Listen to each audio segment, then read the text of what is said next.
그래도 장례는 치르네. 돈은 어디서 났어? 상복을 입은 제 앞에 전 남편 태성이 서 있었습니다. 조문객들이 다 듣는 자리에서 향 연기가 피어오르는 빈소 한가운데서 그 옆에 선 유나가 빨간 립스틱을 비틀며 덧붙였어요. 꼴 좋다 진짜. 상복은 어디서 빌렸어요? 저는 아버지 영정 사진을 봤습니다. 손이 떨렸어요. 하지만 입은 열지 않았어요. 태성이 조이록에 펜을 놓으며 마지막으로 한마디 던졌습니다. 넌 이제 끝이야, 박지영. 그냥 조용히 살아. 끝이라고 했죠. 태성은 왜 이토록 지영을 하찮게 여기는 걸까요? 그리고 지영은 왜 아무 말도 하지 못하는 걸까요? 사연 시작 전에 구독과 좋아요를 눌러주시고 지금 어디에서 듣고 계신지 댓글로 남겨주세요. 여러분이 계신 곳에 행운이 가득하기를 바라겠습니다. 시간을 조금 돌려야겠어요. 5년 전, 저는 박지영이라는 이름 대신 김태성의 아내라는 이름으로 살고 있었습니다. 남편은 경기도 일대에서 작은 건설 시행사를 운영하고 있었어요. 겉으로 보면 제법 번듯했습니다. 사무실도 있고 직원도 있고 명함에는 대표이사라고 박혀 있었으니까요. 하지만 저는 알고 있었어요. 속은 텅 비어 있다는 걸. 남편은 허세가 심한 사람이었습니다. 실적이 좋을 땐 지인들 앞에서 법인카드를 꺼내들며 이 정도는 껌이지를 입에 달고 살았고 어려울 땐 그 어려움을 절대 본인 탓으로 돌리지 않았어요.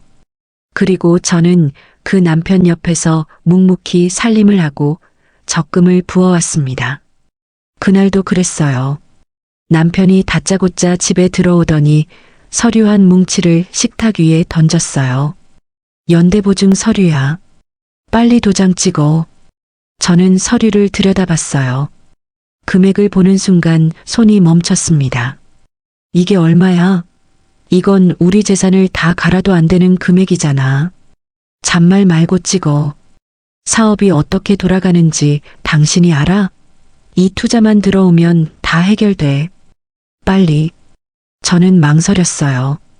한참을 망설였어요.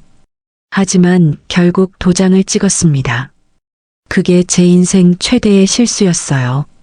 6개월 뒤 남편의 사업이 완전히 무너졌습니다. 수십억의 부채, 담보로 잡힌 집, 압류가 들어오는 통장, 그리고 그 모든 것의 책임이 고스란히 제 이름 앞으로 넘어왔어요. 당신이 연대보증 섰잖아. 나는 이미 재산 정리 다 했어. 그 말을 들었을 때 저는 아무 말도 못했어요. 남편이 이미 수개월 전부터 재산을 조금씩 정리하고 저 모르게 유나라는 여자와 새 출발을 준비하고 있었다는 걸 알게 된 건 그로부터 또 몇 달 뒤였어요. 이혼 서류가 날아왔을 때 저에게는 아무것도 없었습니다. 통장 잔고 87만 원, 오래된 가방 하나, 그리고 제가 살아온 48년의 시간. 저는 그날 밤 아버지 집으로 갔어요. 아버지는 아무 말씀도 하지 않으셨어요. 그냥 방문을 열어주셨고 따뜻한 밥 한 공기를 차려주셨어요. 그 밥을 먹다가 저는 처음으로 소리내어 울었습니다. 아버지, 저 이제 어떻게 해요? 아버지가 조용히 말씀하셨어요.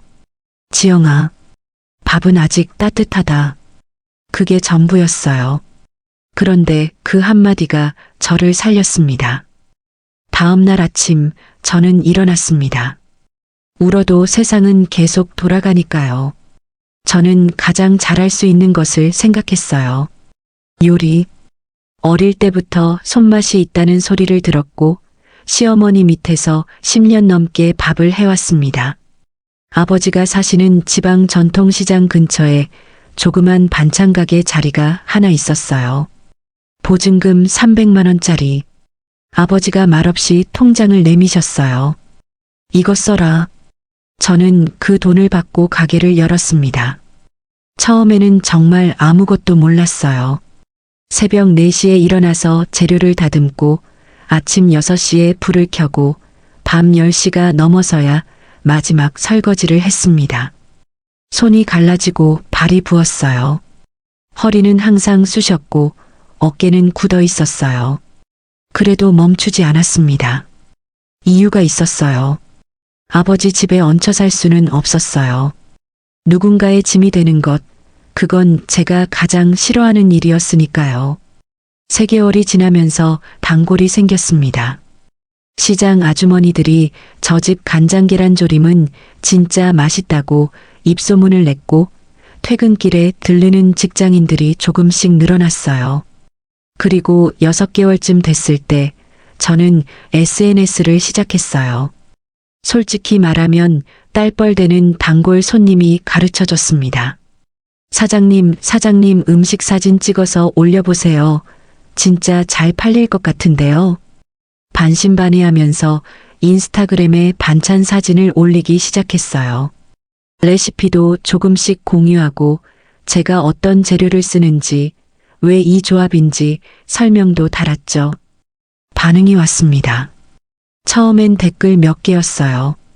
그러다가 공유가 되고 어느 날 아침 일어나 보니 팔로워가 하룻밤 사이에 3,000명이 늘어 있었어요. 그때부터 온라인 주문을 받기 시작했습니다.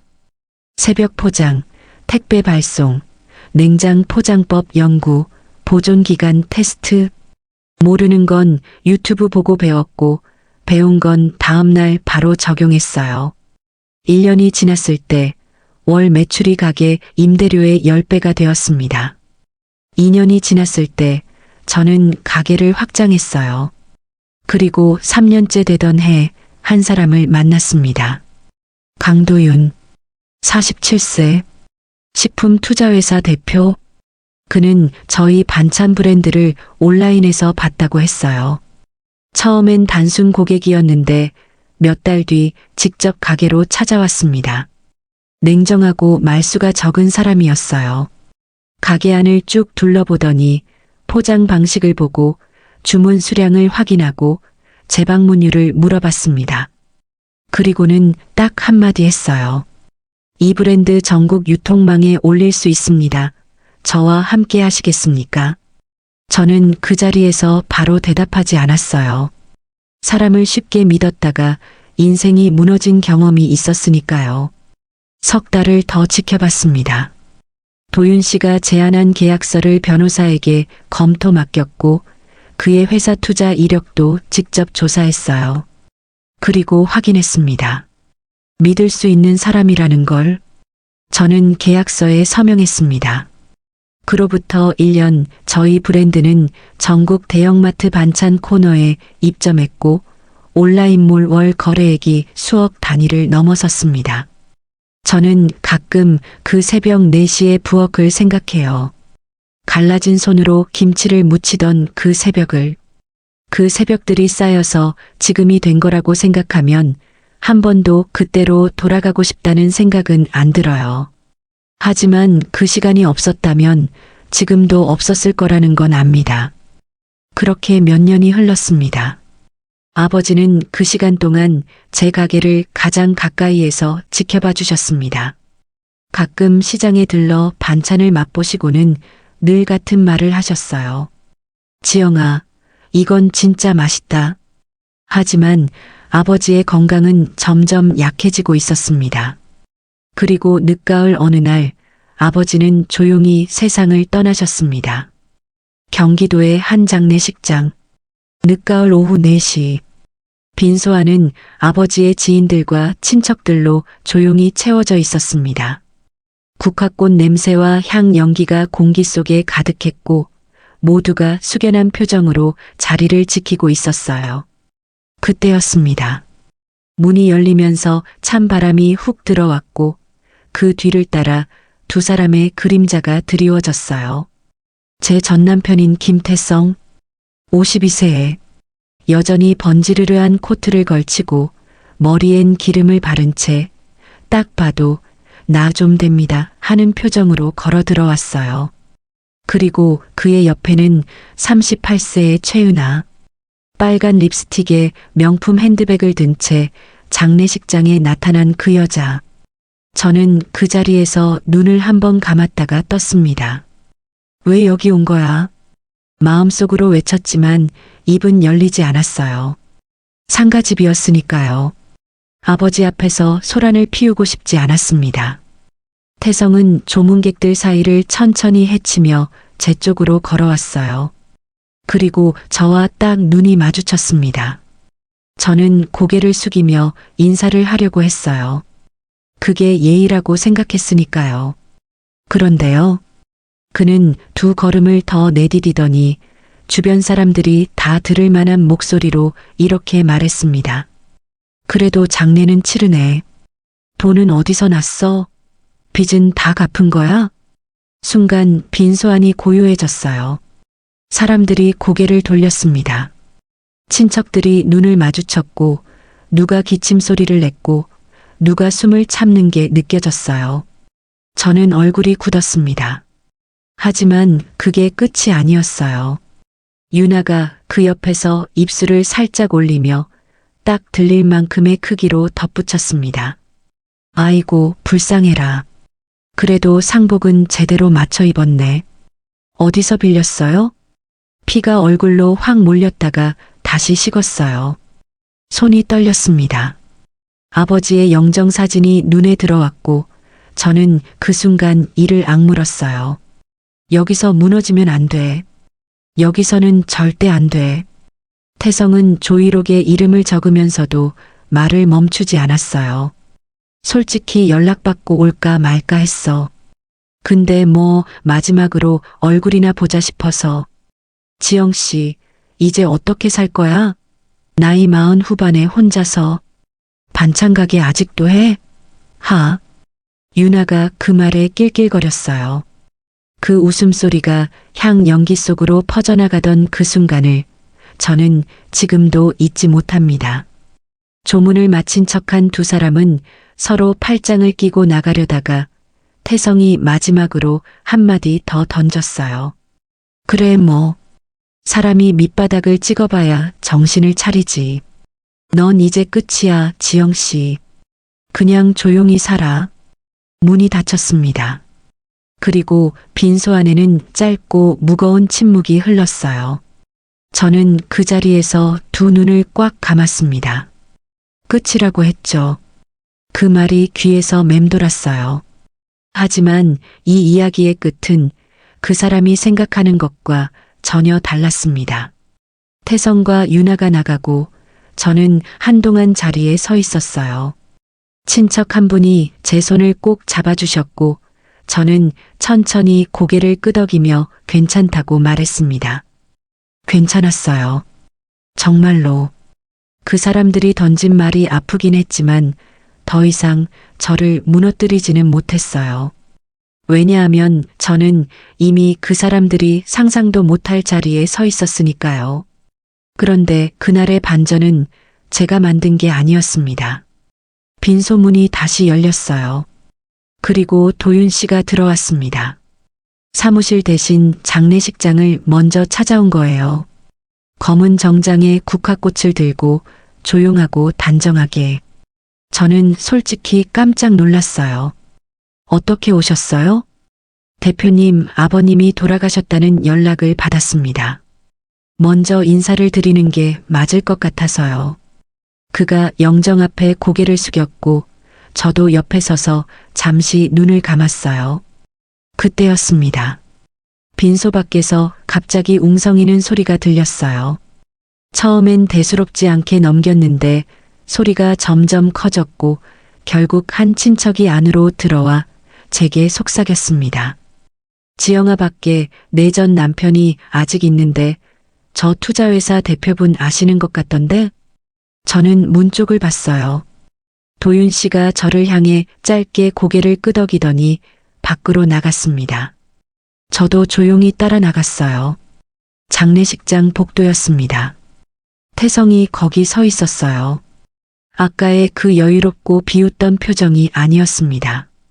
얼굴이 굳어 있었고 눈이 흔들리고 있었어요. 도윤 씨를 알아본 거예요. 아마도 태성은 그 순간 많은 것이 머릿속에서 재배열됐을 거예요. 왜냐하면 그는 바로 몇 달 전 도윤 씨의 회사에 투자를 요청하러 찾아간 적이 있었거든요. 재기를 위한 마지막 자금줄을 찾아 문을 두드린 거였죠. 그리고 거절당했습니다. 이유도 없이 그냥 거절. 태성은 그 거절이 억울해서 지인들에게 두고두고 투덜거렸다고 나중에 들었어요. 이유도 안 알려줘. 그냥 안 된다고만 하더라.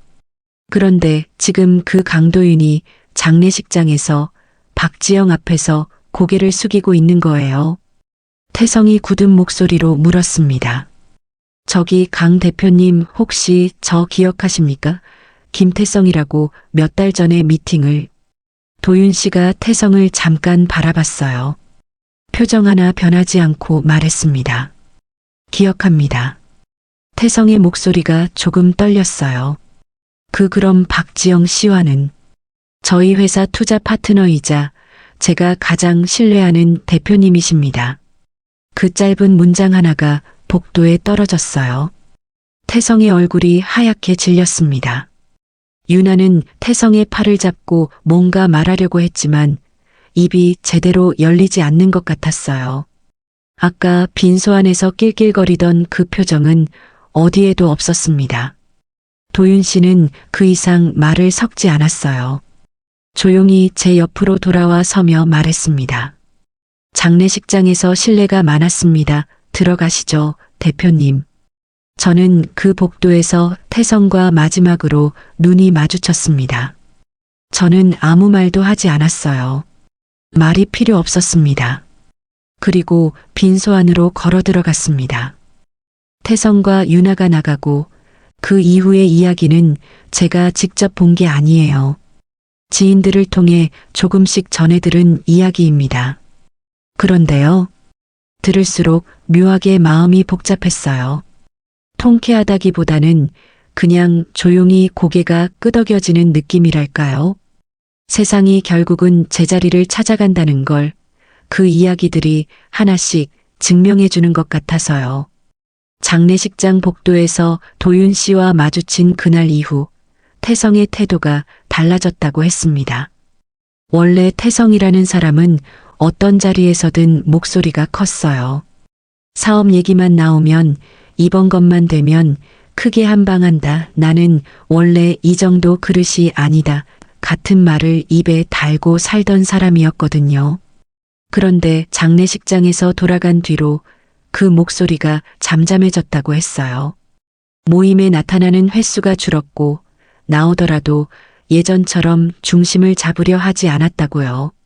술자리에서 사업 얘기가 나오면 슬쩍 화제를 돌리거나 일찍 자리를 떴다고 했습니다. 도윤 씨 회사의 최종 거절 통보가 공식 문서로 날아든 건 장례식장 사건으로부터 약 한 달 뒤였다고 했습니다. 내용은 짧았어요. 해당 사업체의 재무 구조와 대표자의 신용 이력을 검토한 결과 투자 가치가 없다고 판단합니다. 딱 2줄. 문제는 그 통보가 업계에 퍼지는데 오래 걸리지 않았다는 거예요. 투자 업계는 생각보다 훨씬 좁습니다. 어느 회사가 어느 사업체를 걷어냈다는 소문은 금방 돌아요. 특히 도윤 씨 회사처럼 업계에서 신뢰도가 높은 곳이 공식 문서로 거절했다는 건 단순한 거절이 아니라 일종의 신호로 읽히거든요. 저 회사 문제 있다. 그 신호 하나가 퍼지자 그동안 태성 쪽에 열려있던 문들이 하나씩 닫히기 시작했습니다. 자금 흐름이 막히기 시작했고 밀린 공사대금 문제가 수면 위로 올라왔어요. 하청업체들이 먼저 움직였습니다. 법적으로 대응하겠다는 내용 증명이 날아들었고 사무실로 찾아오는 사람들이 생겼어요. 직원들은 그 분위기를 가장 먼저 느끼죠. 한 명이 나가고 또 한 명이 나갔어요. 처음엔 조용히 퇴사 의사를 밝혔고 나중엔 그냥 나오지 않는 사람도 생겼다고 했습니다. 한때 직원이 10명 가까이 됐던 사무실이 어느 순간 태성 혼자 남았어요. 그 무렵 유나 얘기도 들렸습니다. 장례식장에서 빨간 립스틱을 하고 저를 비웃던 그 유나가요. 처음엔 작은 변화였대요. SNS 업로드가 뜸해졌다고요. 명품 매장 쇼핑백 사진, 호텔 조식 사진, 해외여행 사진을 올리던 사람이었는데 어느 날부터 그게 딱 멈췄어요. 그리고 얼마 뒤 태성과 유나가 함께 다니지 않는다는 얘기가 돌기 시작했습니다. 사업이 기울면서 생활 수준이 달라지자 두 사람 사이에 균열이 생겼다는 거였어요. 처음부터 사치와 허영으로 쌓은 관계였으니까요. 태성의 회사가 공식 폐업 신고를 한 건 그해 겨울이었어요. 사업자 등록 취소, 짧고 건조한 행정 절차, 한때 경기도 일대에서 한방을 외치며 다니던 사람의 마지막이 서류 한 장으로 정리됐어요. 저한테 이 사실을 알려준 사람은 오래된 지인이었습니다. 지영아, 태성이 사업 완전히 접었대. 저는 잠깐 침묵했어요. 그리고 말했습니다. 그래, 알려줘서 고마워. 전화를 끊고 나서 저는 한동안 창밖을 봤어요. 그날따라 하늘이 맑았어요. 복수는 제가 한 게 아니었어요. 저는 그냥 제 길을 걸었을 뿐이에요. 그리고 그 사람은 그 사람의 선택들이 쌓여서 스스로 무너진 거예요. 세상이 그걸 처리했어요. 제가 나설 필요가 없었습니다. 그리고 저는 그 겨울 새로운 계약서에 서명을 했어요. 브랜드 2호 라인 출시 계약이었습니다. 시니어 맞춤형 저염 반찬 라인을 따로 만들어 보자는 제안이었어요. 저는 그 제안을 들으면서 아버지 생각이 났어요. 아버지가 마지막 몇 해 동안 짜고 자극적인 음식을 못 드셨거든요. 그래서 제가 반찬을 직접 만들어 드리곤 했는데 늘 이게 제일 맛있다고 하셨어요. 아버지가 좋아하시던 그 맛이면 되겠다. 저는 그 생각 하나로 레시피를 새로 짰습니다. 아버지 장례를 마친 건 그로부터 사흘 뒤였어요. 발인을 하던 날 아침 저는 아버지의 영정 앞에 마지막으로 앉았습니다. 하고 싶은 말이 많았는데 막상 앉으니까 말이 나오지 않았어요. 그냥 오래오래 바라봤습니다. 아버지 사진 속의 눈이 저를 보고 있었어요. 아버지, 저 지금 잘 살고 있어요. 아버지가 내밀어준 그 통장이 제 인생 다시 시작하게 해줬어요. 감사해요, 아버지, 정말로. 눈물이 났어요. 이번엔 소리 없이. 저는 지금 그 시장 골목의 작은 반찬 가게에서 출발해 전국 유통망을 가진 식품 브랜드의 대표가 됐습니다. 직원이 생겼고 사무실이 생겼고 저를 믿어주는 파트너가 생겼어요. 처음 통장에 87만 원이 전부였던 그날에서 이제는 제 이름으로 된 법인을 운영하고 있습니다. 새벽 4시에 부엌이 회사가 됐어요. 이 이야기를 다 들으신 분들께 한 가지만 드리고 싶어요. 가장 낮은 자리가 끝이 아닙니다. 저는 그걸 몸으로 배웠어요. 통장 87만 원 연대보증 빚 이혼 서류 그 전부를 끌어안고 다시 새벽에 일어서야 했던 그 날들이 저를 무너뜨린 게 아니라 저를 만든 시간이었어요. 저는 특별한 사람이 아닙니다. 그냥 멈추지 않은 사람이에요. 포기하면 거기서 끝이지만 멈추지 않으면 어딘가에는 닿아요. 어떤 분은 지금 이 이야기를 들으면서 자신의 이야기가 겹치실 수도 있어요. 배신당한 기억 혼자 버텼던 새벽 누군가에게 무시당한 그 순간들. 그 감정은 진짜입니다. 그리고 그 감정은 당신이 나약해서가 아니라 당신이 그만큼 열심히 살았다는 증거입니다. 밥은 아직 따뜻합니다. 아버지가 저한테 해주셨던 그 말을 오늘은 이 영상을 보시는 분들께 드리고 싶었어요. 밥이 따뜻할 때 먹어요. 그리고 내일 또 일어나요. 끝이라고 말하는 사람보다 다시 시작하는 사람이 결국 더 오래 남습니다. 오늘 영상 여기까지입니다. 이 이야기가 마음에 남으셨다면 좋아요와 구독 한번 눌러주세요. 비슷한 이야기를 나눠주실 분들은 댓글로 남겨주세요. 다음에도 이런 이야기로 찾아오겠습니다. 감사합니다.